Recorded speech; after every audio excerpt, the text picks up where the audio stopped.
আসসালামু আলাইকুম ওয়া রাহমাতুল্লাহি ওয়া বারাকাতুহু। আলহামদুলিল্লাহ ওয়াসসালাতু ওয়াসসালামু আলা সাইয়্যিদিল আমবিয়াই ওয়াল মুরসালিন ওয়া খাতিমুন নবিয়্যিন মুহাম্মাদিন মুস্তাফা সাল্লাল্লাহু আলাইহি ওয়াসাল্লাম।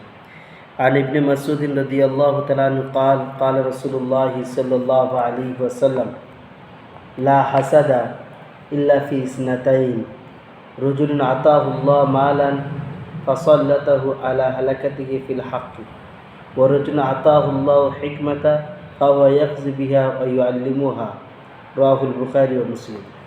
হযরতে আব্দুল্লাহ ইবনে মাসউদ রাদিয়াল্লাহু তাআলা আনহু বর্ণনা করছেন যে রাসূল পাক সাল্লাল্লাহু আলাইহি ওয়াসাল্লাম বলেছেন, দুটো জিনিসে হাসাদ করা জায়েজ, বাকি কোনো জিনিসে হাসাদ করা জায়েজ না।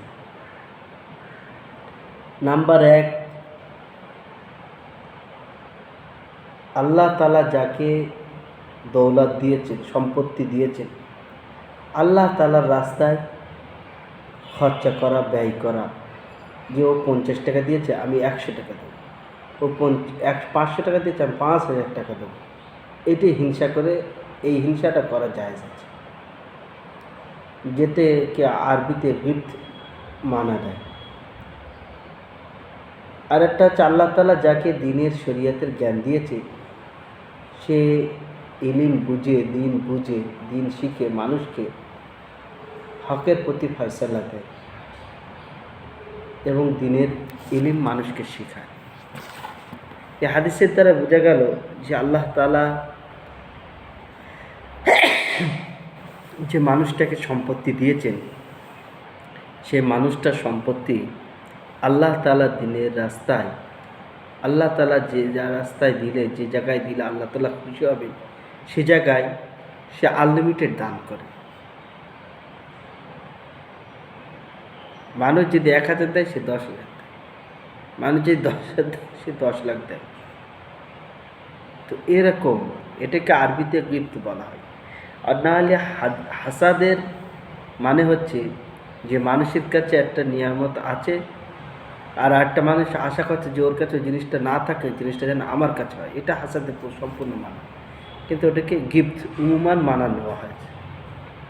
আর গিফট হচ্ছে এই যে ওর কাছে থাক বা না থাক, আমার কাছে যেন জিনিসটা হয়।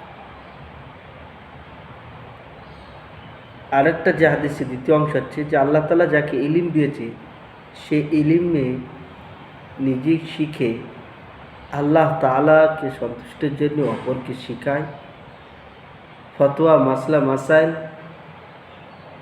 কোনো লোভ লালসা ছাড়াই শরীয়তকে, সঠিক শরীয়তকে মানুষের সামনে তুলে ধরে। এ বিষয়ে হিংসাটা জায়েজ আছে। আল্লাহ কোরআনের ইলম দিয়েছে, সে মানুষ দেখছে যে একটা মানুষ 2 পাতা দিনই কোরআন শরীফ পড়ে, আমি 5 পাতা পড়ব। একজন 5 পাতা পড়ে, আমি 5 পারা পড়ব।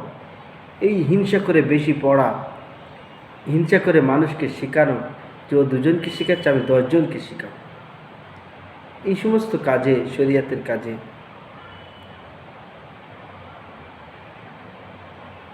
আল্লাহকে রাজি সন্তুষ্টের জন্য হিংসা করাটা, এই দুটো কাজে আল্লাহ রসুল বলছেন জায়েজ আছে। একটা আছে যাকে মাল দিয়েছেন, সে দিনের রাস্তায় আল্লাহ তাআলার জামিনের জন্য খরচা করবে। যাকে ইলম দিয়েছে, সেই ইলমকে সে নিজেই ফতোয়া, মাসলা, মাসাইল হকের প্রতি দেবে, সঠিকটা মানুষের সামনে তুলে ধরবে এবং মানুষকে শেখাবে। আল্লাহ তাআলা আমাদের সকলকে, এই হাদিসটা বুখারী, মুসলিমের মধ্যে, আমাদের সকলকে আল্লাহ তাআলা শিকার, বোঝার এবং অপরকে শোনানোর তৌফিক দান করুন।